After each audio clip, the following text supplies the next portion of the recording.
নমস্কাৰ। আজি মোৰ দিনটো আৰম্ভণি কৰিছোঁ এইফালে অসমীয়াৰ বুকৰ সৈতে। কেইবাদিনো হৈ গ'ল কিতাপ পত্ৰ একদম ওচৰলৈ নোযোৱা।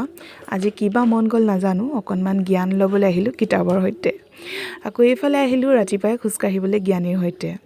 যিহেতু বহুত দিন হৈ গ'ল জ্ঞানীকো খোজ কঢ়োৱা নাই, তাকে ভাবিছোঁ দুখোজমান জ্ঞানীৰ সৈতে ময়ো দি আহোঁগৈ। এইফালে ৰ'দ ওলালেই, মানুহ একদম খোজ কাঢ়িও ঘৰত সোমালেই নিজৰ। মই বহুত দিন হৈ গ'ল খোজকাঢ়িবলৈ যোৱা নাই, কাৰণ বহুত বেছি নিয়ৰ পৰি আছে আৰু নিয়ৰত খোজ কঢ়াটো ইমান এটা ভাল নহয় বুলি খোজকাঢ়িবই যোৱা নাই। বলক আজি আপোনালোকক আমাৰ এওঁ ধুনীয়াকৈ শাকনি বাৰী এটা কৰিছে তাকে দেখাওঁগৈ। একেবাৰে কম স্পেচত কৰিছে একদম মানে জেগা একদম কম আছে, তাতেই মিলাই মেলি কিবা এটা কৰিছে। এইফালে বেঙেনা পুলি লগাইছে, আকৌ আপোনাৰ তিয়ঁহ পুলি লগাইছে। কেতিয়া জানো খাবলৈ পাম নাজানো, যেতিয়াকৈ ফল ধৰিব ছিগোতে আপোনালোকক একদম ভিডিঅ' বনাই দেখাম দেই। এই আকৌ ওলকবিও লাগিছে নহয় অকণমানিকৈ। এই সকলোবোৰ কষ্টৰ ফলতহে হৈছে।